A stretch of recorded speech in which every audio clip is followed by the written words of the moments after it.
अस्सलामु अलैकुम वरहमतुल्लाहि वबरकातुहू।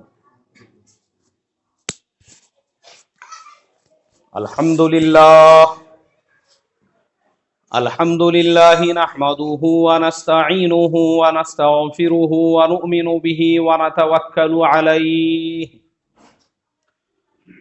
व नऊज़ु बिल्लाहि मिन शुरूरि अनफुसिना व मिन सय्यिआति अमालिना। मन यहदिहिल्लाहु फला मुदिल्ल लहु व मन युद्लिलहु फला हादिय लहु व नशहदु अल्ला इलाहा इल्लल्लाहु वहदहु ला शरीका लहु व नशहदु अन्ना सय्यिदना व मौलाना मुहम्मदन अब्दुहु व रसूलुहु अल्लज़ी उर्सिला बिल हक्कि बशीरन व नज़ीरा। अम्मा बअदु फ़क़द क़ाल अल्लाहु तबारक व तआला अऊज़ु बिल्लाहि मिनश शैतानिर रजीम बिस्मिल्लाहिर रहमानिर रहीम व इलाहुकुम इलाहुन वाहिद ला इलाहा इल्ला हुवर रहमानुर रहीम। सदक़ल्लाहुल अज़ीम। मोहतरम भाइयों, बुजुर्गों, दोस्तों, पिछले जुमा मैंने बताया था कि हम मुसलमानों के अकीदे आज के ज़माने में इतने ज़्यादा ख़राब हो चुके हैं। जैसे गैरों के अकीदे होते हैं, बेईमानों के अकीदे होते हैं, जिनके पास अल्लाह नहीं है, जिनके पास रसूलुल्लाह नहीं है, जैसे उनके अकीदे है, आज के ज़माने में हम मुसलमानों के भी अकीदे वैसे ही बन चुके हैं। जैसे पिछले जुमा को मैंने बताया था, बहुत सारे मुसलमान बरकत हासिल करने के लिए, बलाओं से, आफतों से, मुसीबतों से बचने के लिए हाथों में कड़े पहनते हैं और किस्म किस्म की अंगूठियां पहनते हैं। 4-4 उंगलियों में 4-4 अंगूठियां, फिर दूसरे हाथ की 4 उंगलियों में 4 अंगूठियां, ऐसी 8-8 अंगूठियां हैं। एक अंगूठी में एक अलग पत्थर है, दूसरे अंगूठी में अलग पत्थर है, तीसरे अंगूठी में अलग पत्थर है। अरे भाई, ये 8-8 अंगूठियां काय के वास्ते है? तो बोले ये बरकत हासिल करने के वास्ते है, या ये मुसीबतों से हिफाजत करने के वास्ते है। अल्लाह मेरी तुम्हारी हिफाजत फरमाए। इस तरह का अकीदा रखना भी शिर्क है। क्या है भाई? इस तरह का अकीदा रखना शिर्क है ये।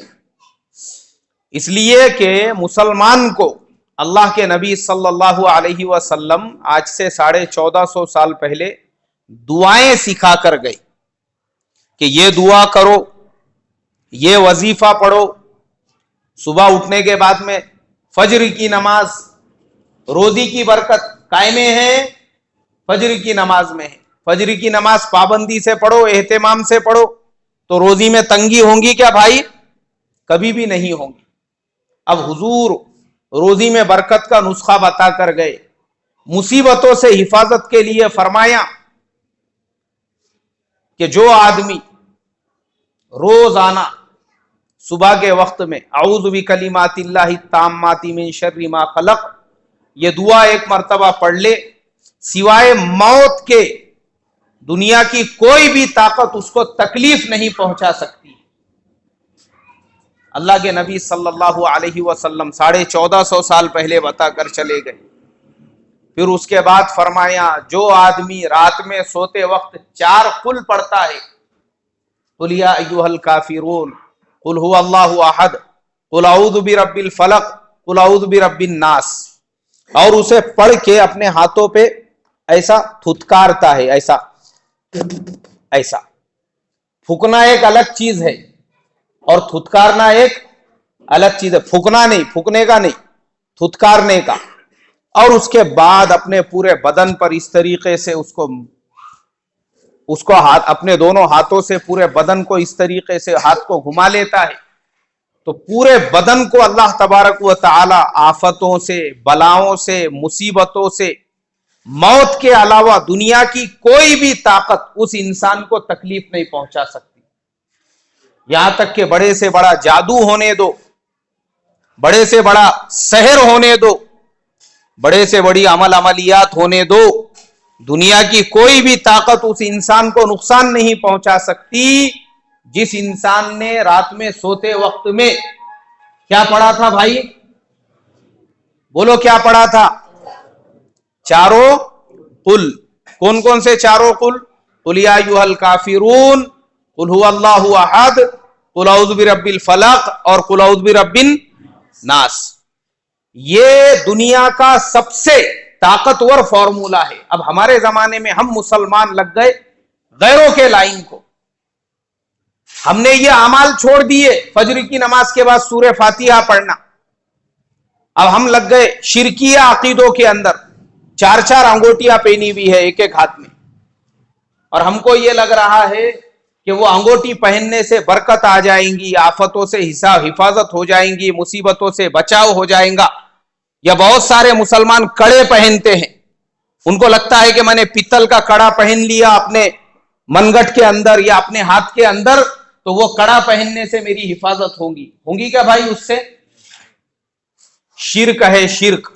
अल्लाह के नबी सल्लल्लाहु अलैहि वसल्लम के जमाने में आपकी मजलिस में एक साहब आ गए, उन्होंने ऐसी कड़ा पहना हुआ था। अल्लाह के नबी ने फरमाया ये किस लिए है? बोले ये बीमारी से शिफा के लिए है। आपने फरमाया इससे बीमारी कम नहीं होगी बल्कि इससे और बीमारी बढ़ेगी। एक तो जिस्मानी बीमारी बढ़ेगी और दूसरा ईमान कमजोर होगा इससे तुम्हारा। हुजूर ने मना फरमा दिया, तो मैंने बताया ये तमाम चीजें। तो ये हमारे अकीदों की खराबी है। हम लोग सूरह यासीन पढ़ने को तैयार नहीं है। रोजाना फजर के बाद आप सूरह यासीन पढ़ो, इंशाअल्लाह आपके दिन भर का कोई भी काम रुकेगा नहीं। ना आपके दुकान के अंदर बेबरकती रहेगी, ना कारोबार में बेबरकती रहेगी। अब हम लोग क्या चाहते हैं? अल्लाह के नबी के तरीके पे तिजारत करना नहीं चाहते। हम लोग अल्लाह के हुक्म पे तिजारत करना नहीं चाहते। अल्लाह के नबी ने फरमाया नौमुस सुबहती यमनउर रिज़्क, सुबह के वक्त का सोना वो रिज़्क को रोक देता है। हम लोग सुबह जल्दी उठने को तैयार नहीं है, जल्दी दुकान पे जाने को तैयार नहीं है। अब मुझे बताओ रोजी में बरकत आएंगी क्या भाई? अब हमारी दुकान नहीं चल रही है, कारोबार नहीं चल रहा है। क्यों? इसलिए कि हमारी तिजारत ना अल्लाह के हुक्म पे है ना उसके नबी के तरीके पे है। तिजारत का तरीका हमारा गलत।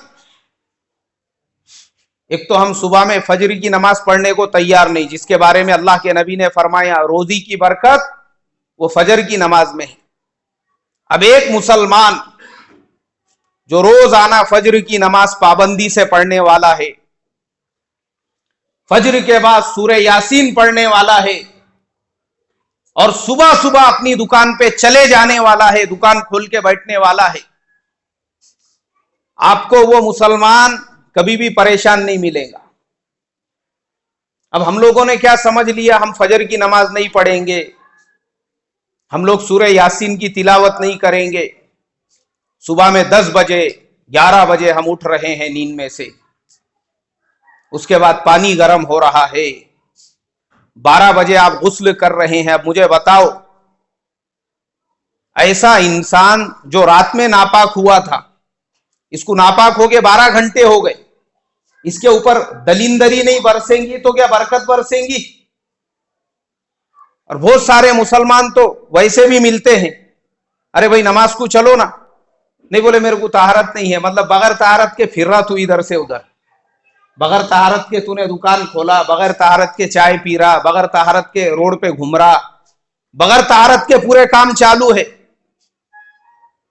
तो ऐसे के पीछे शयातीन का साया नहीं रहेगा तो क्या फरिश्ते रहेंगे उसके साथ में? मुसलमान की शान तो यह है, अल्लाह के नबी सल्लल्लाहु अलैहि वसल्लम ने फरमाया कि रात में इसको जिस वक्त में गुस्ल की हाजत हो जाए, इसने फौरन गुस्ल करना चाहिए। फौरन क्या करना चाहिए भाई? पाकी हासिल करना चाहिए। काहे के वास्ते? इसलिए कि मौत का कोई भरोसा है क्या?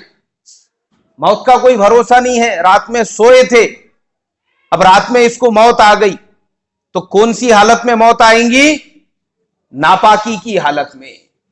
तो इसके लिए बेहतर यह है, मुसलमान की शान तो वो होती है कि मुसलमान पहले तो नापाक रहना ही बर्दाश्त ना करे, गवारा ना करे कि भाई मैं नापाक कैसे रहूं बोलकर। इसलिए फौरन पाकी हासिल करना चाहिए। और फिर मुसलमान की शान यह है कि फजर की नमाज पढ़ के अपनी दुकान पे पहुंच जाए और सूरह यासीन पढ़ के अपना कारोबार शुरू करे और सुबह सुबह जल्दी दुकान खोले। अब हमारे कारोबारों में बरकत क्यों नहीं? हम क्यों परेशान रहते?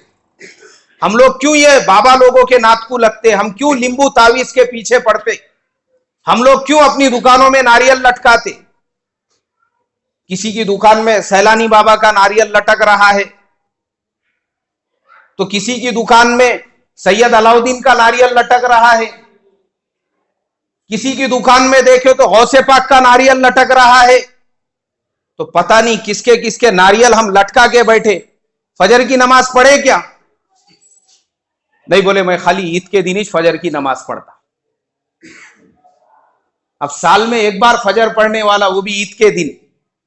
मुझे बताओ, ऐसे इंसान को नारियल लटकाने से कुछ फायदा होगा? कहां से फायदा होगा? फजर की नमाज जिसमें अल्लाह के नबी ने फरमाया रोजी की बरकत, कौन सी नमाज में है? फजर की नमाज में है। ये फजर की नमाज पढ़ने को तैयार नहीं। अरे भाई सुबह में दुकान जल्दी खोलना था। नहीं, बोले वो रात में मैं मसरूफ था, 2 से 3 तो मेरे को खाली ऐसी बच गए, बोले दूसरे कामों के अंदर। अब जब मुसलमान की दुकान आप देखो, मुसलमानों के मुकाबले में ये जो हमारे गैर मुस्लिम भाई है, ये लोग क्यों तरक्की करते कारोबार के अंदर? ये पहले एक छोटी सी दुकान खोलेंगे, उसके बाद वही दुकान को बड़ा करेंगे, उसके बाद में एक और ब्रांच खोलेंगे दूसरे एरिया में, उसके बाद में तीसरी ब्रांच खोलेंगे तीसरे एरिया में, चौथी ब्रांच खोलेंगे चौथे एरिया में, 5वीं ब्रांच खोलेंगे 5वें एरिया में। होते होते पूरे शहर के अंदर उनकी 8-10 ब्रांचें। आप देखो ना, ये मिठाई वाले वगैरह जो लोग रहते, उसके अलावा और भी बहुत सारे किराना वाले रहते, हमारे जो मारवाड़ी भाई वगैरह जो रहते ना, इनकी आपको एक ही नाम से शहर के अंदर 10-10 दुकानें मिलेंगी। इन्होंने शुरुआत की थी कितनी दुकानों से? एक दुकान से। इनकी एक दुकान से 5 दुकानें, 10 दुकानें क्यों हुई? इसलिए हुई कि अल्लाह के नबी सल्लल्लाहु अलैहि वसल्लम ने जो फॉर्मूला, जो नुस्खा मुसलमानों को बताया था, मुसलमान उस पर अमल करने को तैयार नहीं, और उन लोगों ने वो फॉर्मूले पे अमल किया। अल्लाह के नबी ने मुसलमानों को बताया था, नौमुस सुबहती यमनउर रिज़्क़ा, सुबह के वक्त का सोना रिज़्क़ को रोक देता है। लेकिन मियां भाई पैर तन्ना के कंबल के अंदर पड़े हुए हैं। नहीं, बोले यार रात को लेट हो गया था, दोस्तों के साथ पार्टी पे गया था मैं, वो नया ढाबा नहीं खुला क्या बोले वो एरिया में, सारा पैसा हमारा अय्याशियों में बर्बाद हो रहा है, अल्लाह हिफाजत फरमाए। इसलिए रात को 2 बज गए बोले मुझे घर पे आने को। और कोई भी मुसलमान आपको ऐसा नहीं मिलेगा जो 10 बजे से 11 बजे से 12 बजे से पहले आपको दुकान खोलने वाला हो। उसके मुकाबले में वो लोगों को आप देखो, फजर की आजान हो रही है, उस टाइम पे उनकी दुकानों के सामने छिड़काव हो रहा है। वो लोग पानी का छिड़काव करेंगे, उसके बाद में खराटा मारेंगे। हम लोग यहां पे फजर की नमाज के लिए है, उस वक्त में उनकी दुकानें खुल चुकी है। और हमारा ये हाल है, 11 बजे हमारी दुकान खुल रही है, 12 बजे हमारी दुकान खुल रही है। बाज़ जगहों पे जोहर की नमाज के बाद में दुकान का इफ्तिताह हो रहा है। तो कहां से बरकत आएगी?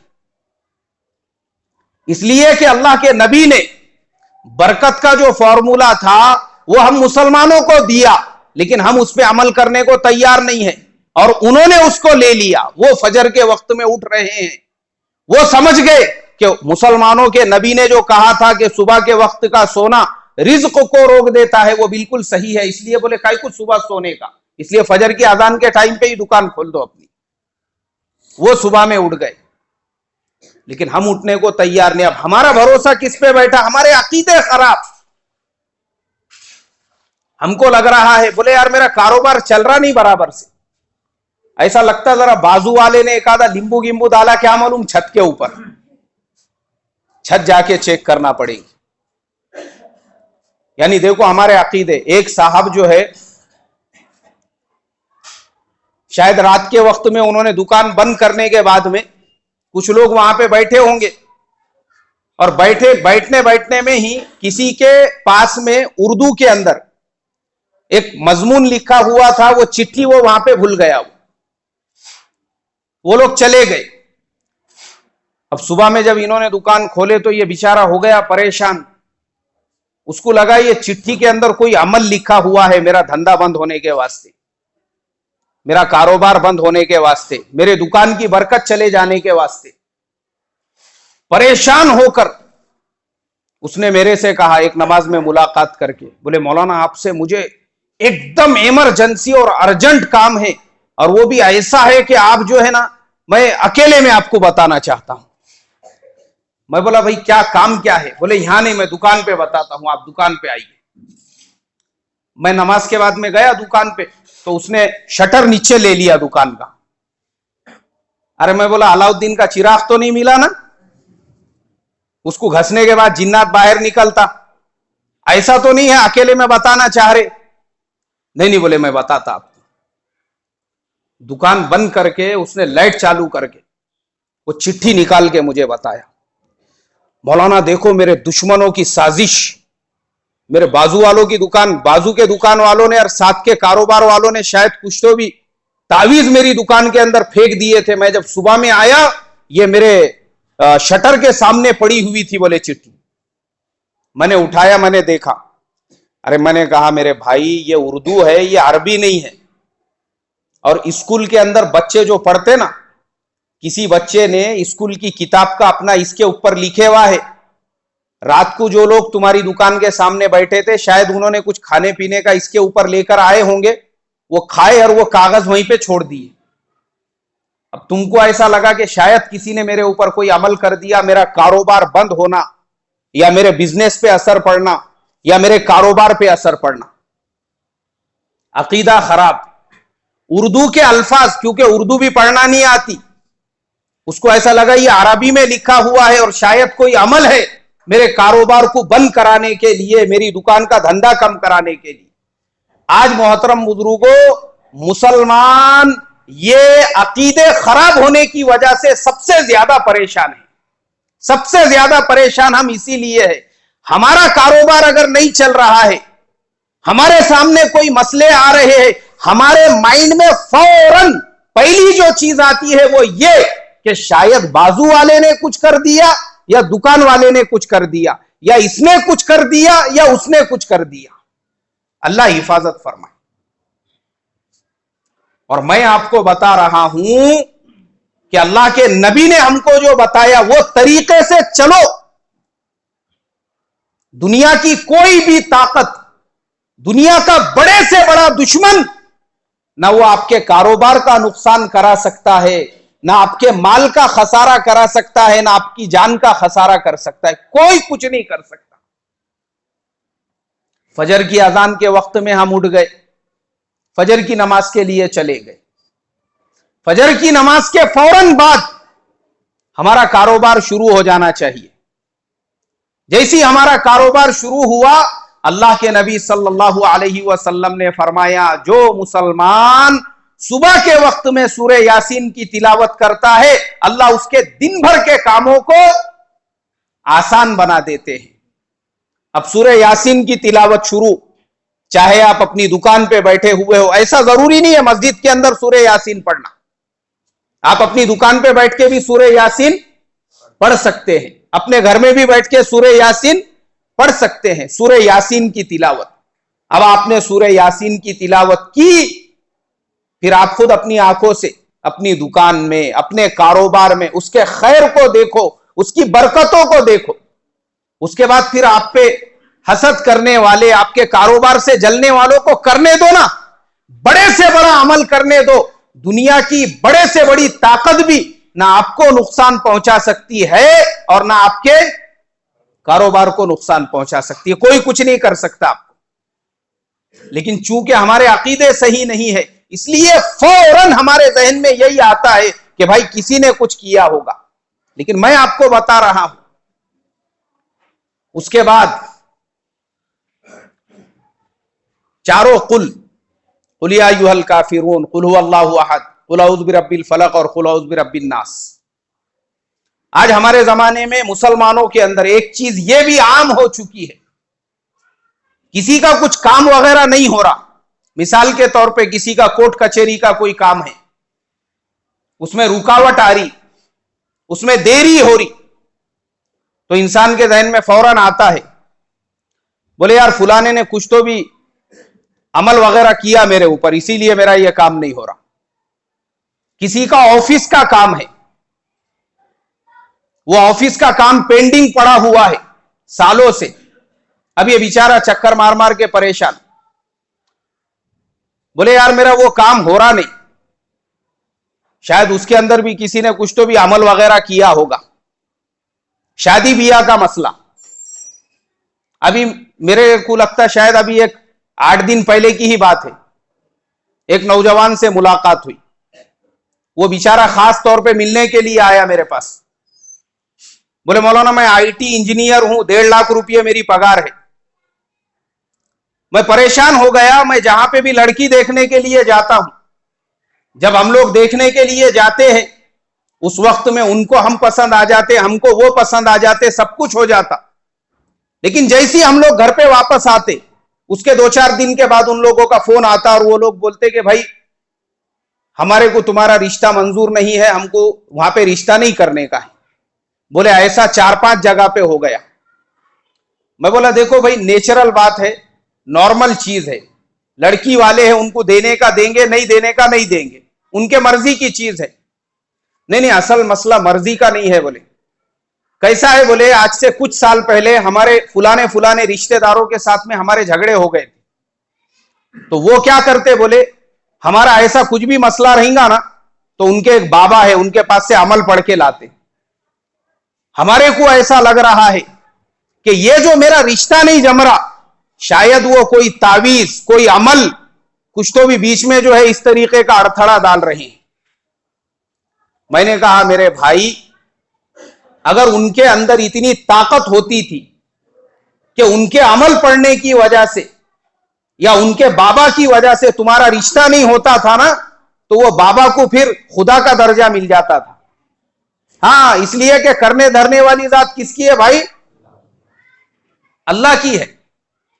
ये अमल से, ये बाबा से, ये किसी के पढ़ने से कुछ होता क्या? कुछ भी नहीं होता। ये तुम्हारा अकीदा खराब है। तुम्हारे जहन में ये जो बात आ रही है कि मेरा रिश्ता क्यों नहीं जम रहा है, क्यों नहीं जुड़ रहा है, ये शायद फुलाने लोगों के कुछ करने की वजह से। तो हम मुसलमानों का ये हाल है, दुकान का कारोबार नहीं चल रहा तो शायद किसी ने कुछ किया, रिश्ता कहीं पे जम रहा नहीं तो शायद किसी ने कुछ किया। कोई भी मसला हो, हमारा अकीदा फौरन अल्लाह तबारक व ताला की जात से हटकर अमल अमलियात की तरफ चले जाता है। अब मैं आपको वो नुस्खा, वो फॉर्मूला अल्लाह के नबी सल्लल्लाहु अलैहि वसल्लम वाला बताता हूं। चाहे आपका कोर्ट का काम हो, चाहे आपका ऑफिस का काम हो, चाहे आपका रिश्ते का काम हो, चाहे आपका औलाद का मसला हो, चाहे आपका कोई भी काम हो, हजरत थानवी रहमतुल्लाह अलैह ने आमाल कुरानी के अंदर यह मसनून तरीका लिखा। और किसका तरीका है ये है हजरत हसन बसरी रहमतुल्लाह अलैह का। वो फरमाते हैं कि मुझे जब भी अल्लाह तबारक व तआला से कोई हाजत पेश आती तो मैं अच्छी तरह से वुजू करता, उसके बाद में 2 रकात नमाज पढ़ता इस तरीके से कि पहली रकात के अंदर सूरह फातिहा के बाद 10 मरतबा कुल या अय्युहल काफिरून।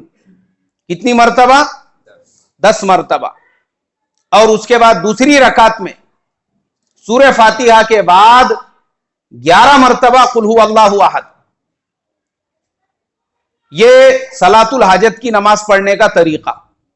बोले इस तरीके से नमाज पढ़कर फिर मैं सलाम फेरता नमाज पूरी होने के बाद, और सलाम फेरने के बाद अल्लाह के दरबार में सजदा रेज होता और अल्लाह तबारक व ताला से दुआ करता कि ऐ अल्लाह, मेरा फुलाना कोर्ट का काम है जो इतने सालों से पेंडिंग पड़ा हुआ है, अल्लाह उसको हल कर देते।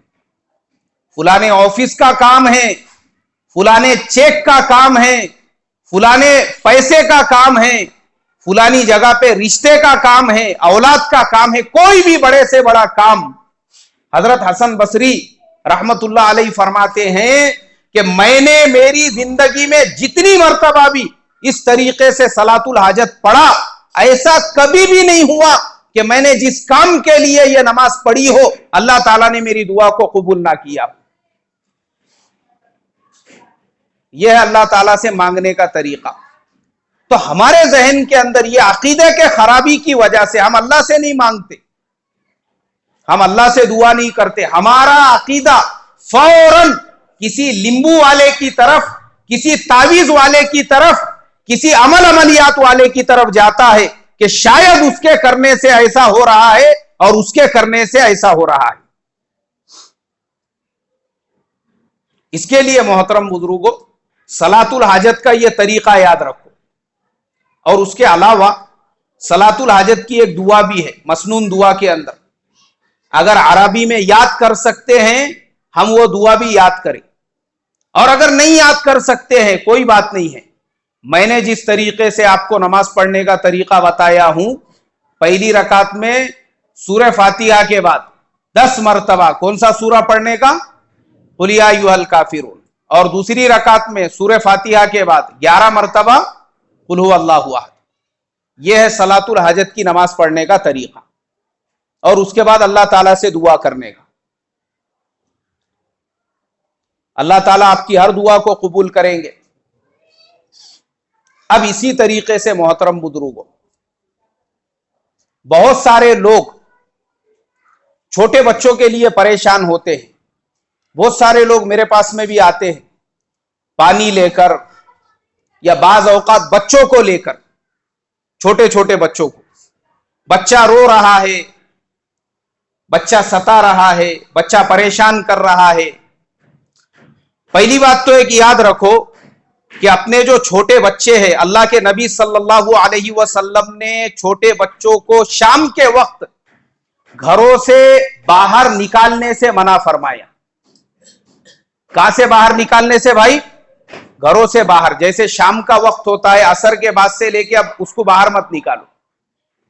अब हमारे यहां पर क्या होता है, हम लोग मासूम बच्चों को नहलाकर धुलाकर अच्छे कपड़े पहनाकर, उमूमन हमारे यहाँ पे रात के वक्त में प्रोग्राम होते हैं या खाने वगैरह का प्रोग्राम होता है, वहां पे छोटे बच्चों को भी लेकर जाते हैं। एक बात याद रखो, अभी मैंने आपको इतनी सारी बातें बताया, इतनी सारी दुआएं बताया, लेकिन एक बात हमेशा याद रखो, नजर जो है ना, नजर, बुरी नजर, ये बुरी नजर का लगना हक है। बुरी नजर का लगना क्या है भाई? हक है, हक। ये जो बोलते ना नजर लग गई, ये नजर लगना बोले तो ये कोई वहम नहीं है, ये कोई बात नहीं है, ये सच है। ये नजर लग जाती है। अल्लाह के नबी सल्लल्लाहु अलैहि वसल्लम के जमाने में जो ताकतवर घोड़े होते थे, उन घोड़ों को नजर लग जाती थी। हमारे आज के जमाने में भी बहुत सारे गांवों में, खेड़ों में, देहातों में भैंसें होती है। वो एक एक भैंस एक एक वक्त में 25-25 लीटर दूध देने वाली, लेकिन जब उसको किसी की बुरी नजर लग जाए, उसके बाद वो भैंस 1 लीटर भी दूध नहीं देती।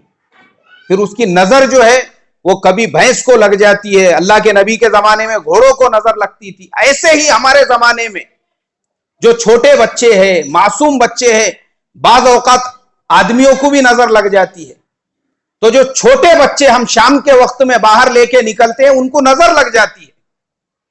इसके लिए मोहतरम बुजुर्गों, पहला काम यह करने का कि दूसरे की बुरी नजर वो आपके मासूम बच्चों को ना लगे, उनको शाम के वक्त घर के बाहर निकालने से मना फरमाया। उसके बावजूद अगर बच्चा रो रहा है, बच्चा सता रहा है, बच्चा रात के वक्त में जो है बिदक रहा है, या रात के वक्त में भी बहुत ज्यादा रो रहा है, तो उसको किसी आमिल के पास ले जाने की जरूरत नहीं। हम लोग परेशान होकर फिर आमिलों के चक्कर में पड़ जाते हैं। मैं आपको एक दुआ बताता हूं। मां आयशा सिद्दीका रज़ी अल्लाह ताला अन्हा, ये उनका मामूल था कि जब भी कोई उनके पास छोटे बच्चों को लेकर आता कि बच्चा रो रहा है या सता रहा है या उसको नजर लग गई, तो आप उस बच्चे को एक दुआ पढ़कर उस पर दम किया करती थी, जिसकी वजह से वो बच्चे के ऊपर की नजर भी खत्म हो जाती थी। और फरमाती थी कि ये दुआ रोजाना मगरिब की नमाज के बाद 3 मरतबा पढ़कर उस मासूम बच्चे के ऊपर दम किया जाए, फिर उस मासूम बच्चे को ना किसी की नजर लगेगी और ना ही उस बच्चे के ऊपर जादू का कोई असर होगा। और वो जो दुआ ये है, आऊज़ु बिकलिमातिल्लाहि ताम्माति मिन शर्रि मा खलक, ये दुआ 3 मरतबा मगरिब की नमाज के बाद पढ़कर अपने घर के छोटे बच्चों के ऊपर दम करने का अल्लाह तबारक व तआला आपके घर के छोटे बच्चों को बुरी नजर से भी बचाएंगे, जादू से बचाएंगे, सहर से बचाएंगे। इसलिए मोहतरम बुजुर्गों, हमारा अकीदा सही होना चाहिए, इसलिए कि हमारे प्यारे नबी सल्लल्लाहु अलैहि वसल्लम हमको बरकत का नुस्खा बताकर चले गए। जैसे मैंने अभी आपको बताया, बुरी नजर अगर लगती है उससे हिफाजत का भी नुस्खा हमको बताकर चले गए।